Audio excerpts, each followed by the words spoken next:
Alwal police station పరిధిలో విలేకరులమంటూ తిరుగుతున్న ముఠాను పోలీసులు అరెస్టు చేశారు. జర్నలిస్ట్ అసోసియేషన్ అధ్యక్షుడిని అని చెప్పుకుంటూ అల్వాల్ తదితర ప్రాంతాలలో తిరుగుతున్న గడ్డమీది వాసుపై కేసు నమోదు చేశామని పోలీసులు తెలిపారు.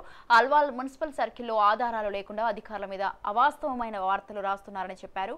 ఆధారాలు లేకుండా వార్తలు రాయడం అల్వాల్ ప్రెస్ క్లబ్ సభ్యులు ఫిర్యాదుతోనే అరెస్టు చేశామని చెప్పారు.